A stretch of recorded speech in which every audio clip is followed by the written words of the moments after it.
again, everyone. Today I am here with 3 specifically Taiwanese inks, fountain pen inks. I purchased these, I think this might have been my only purchase on Fountain Pen Day.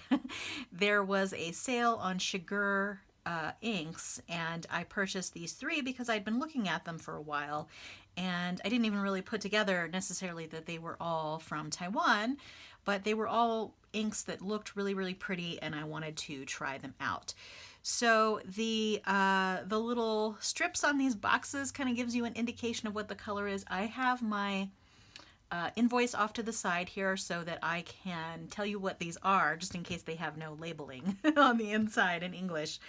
So let's go ahead and get going. I am going to swatch them in my fountain pen ink swatch book. I will put a link below to the video where I went through the setup of this. I'm going to put this aside for now. And these are the tools that I'm going to use, which are profiled in that video. And if you're interested, I get tons of questions about this automatic pen. So it's a size 3A, but there is a link to it in that video that I've linked below. Okay, so let's go ahead and open these boxes up. And this is by Ink Institute, and the color is Jade Vine. And this one was actually very inexpensive, even normally. The other 2 are Lennon Toolbar, which tend to be a little bit more expensive. And that's part of the reason why I picked them up in the sale, because I wanted to try them for a while. Okay, let's see. I think I'll go from the bottom so I don't have to get through that. Oops. Uh-oh. Sometimes these boxes are really, really secure. No. I didn't manage to get through there without damaging the box, but okay. So yes, I'm very glad I brought the invoice up. I cannot read anything in this language, but what this is Lennon Toolbar in Atmospheric Cloudy Day. That's the color. I'll probably put a sticker on here so that I know for myself what this is. And I believe that this one is actually a permanent ink. That also appealed to me because it was a really beautiful gray color, and I thought that I could use it for sketching, perhaps, if it's truly permanent. And I don't usually do the testing of the permanence of the inks until later, just because I like to let them dry for a little while before I test them out with water. But I do go back and put water over the inks to see whether or not they they truly are water resistant. So this is another Lennon Toolbar. It's called, let's see if I can pronounce this, Wenshan Puchong tea. So it's a color of a tea, obviously. There's so many different teas. I'm a pretty big tea fanatic as well. I have tons of tea that I drink. But this one I had not heard of, but it's a lovely green tea color. So let's go ahead and get in here and see what those look like. So it's interesting. These are the same brand, but they do have very different bottles. They're clearly from different collections, but I just thought it was kind of interesting that they didn't come in the exact same bottle. So I'm going to put those up there. Let's go ahead and open up this swatch book. I have set aside a page already where I went ahead and put the guidelines there. I'll probably just go ahead and start on this side because there's no show through from the previous page. When I go through, I will do them on every page. But in retrospect, I think, well, maybe I just should have done every other page, because what's the likelihood that I'm actually going to fill this entire book with ink samples? I don't know, but we'll see. So let's go ahead and let me get my water off to the side. So I do have a little water pot here. Oops. Uh-oh. As is usually the case on my desk, everything kind of relies on leaning on everything else. And when I take one thing off, everything topples. So I do have some water off to the side here, and I also have a paper towel to rinse off these tools and to dry them off, because I don't want water to stay on them. So let's go ahead and start with the automatic pen with the Jade Vine color from Ink Institute. Actually, before I open that, let me go back and forth a little bit. And I believe that this was a special edition. I've seen it elsewhere as well, but it just seemed like a really beautiful blue ink. Light blue inks tend to be kind of tough. Sometimes they don't show up very well when you write with them. Although this is obviously very beautiful. Let's see what it looks like when we get to the writing portion of this. Very pretty. Actually, I'm going to pull that down a little bit more so we can have more of a swatch there. Okay, and I'm going to rinse that off in the water. And that certainly rinsed off very easily off of this. That's another thing. A lot of the sort of lighter blues are not super heavy duty pigmented, and so sometimes they, like I said, they just won't show up very well when you write with them. But let's see. So this is, oh, that looks nice. Ink Institute. And this is Jade Fine. Okay, so I'm going to rinse that off. Again, came off really easily on the glass pen. But that's really pretty. I think it's probably dark enough. I'll have to be careful about what size nib I put it in. Okay. And then let's do the atmospheric clouds next. I'm going to go again. I don't know what this little symbol means. Maybe it just means recycle the glass jar. That's my guess. Okay.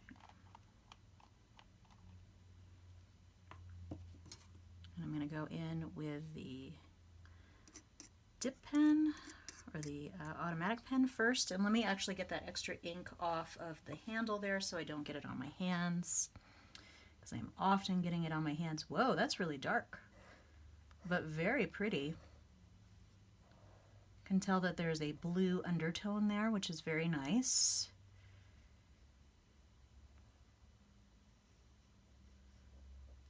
Lovely. Yeah, if I can use that for sketching, I would be very happy to do so. It's very pretty. Okay, this one's a little bit harder to get off. It seems like it's a bit more pigmented. This is a completely different brand than the other. This one is Lennon Toolbar, which I've never had any by that brand before, but I've heard some people talk about how some of the colors that they have by them are a little bit, not necessarily boring, but a little dull. But I think this is sort of a classic color here. So this is Lennon. Whoa, that's coming off the pen pretty fast there. Lennon Toolbar.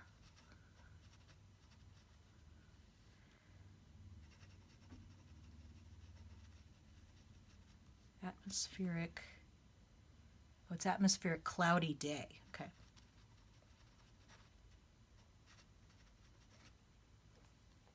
All right. That's really pretty. This actually reminds me of the Tono and Limbs ink that I have that's just simply titled number 4.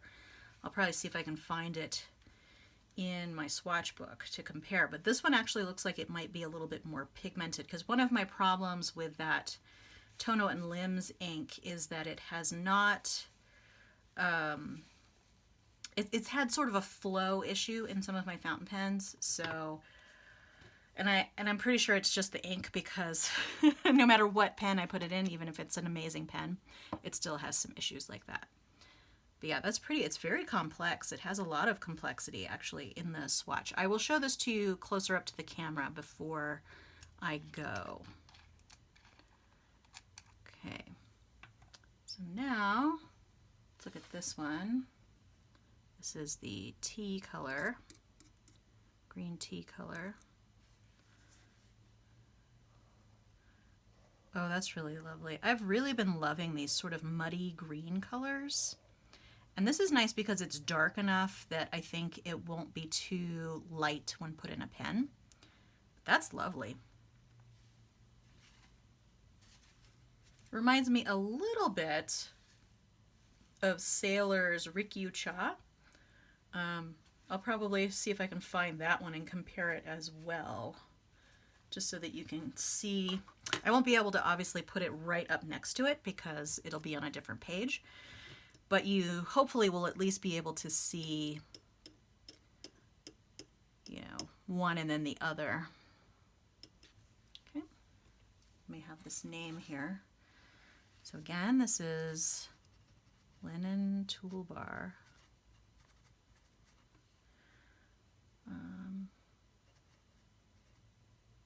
Oops, Wen Shan Pu Chong T. Okay. Yeah, that flowed really fast off of the pen.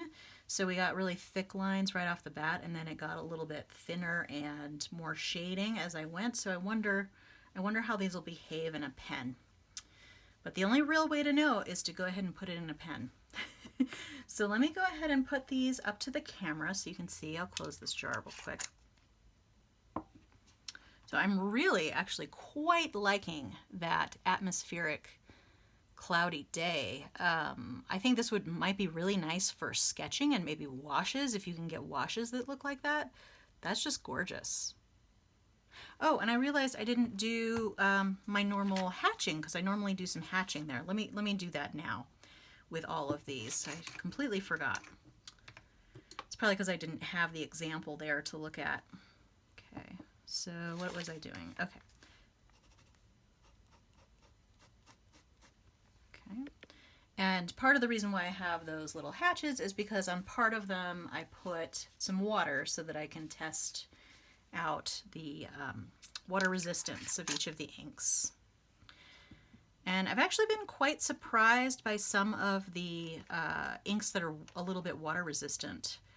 A lot of the Sailor inks, the lighter colors, seem to be pretty water resistant. Okay. But again, I like to let them dry for a little while first before I do that, because sometimes if you put the water on right away, it might show up as being water soluble, whereas if you let it sit for, you know, an hour or even, it's a better indication of its water resistance. Okay, and then this one, didn't leave myself a lot of room. There you go, that's pretty good.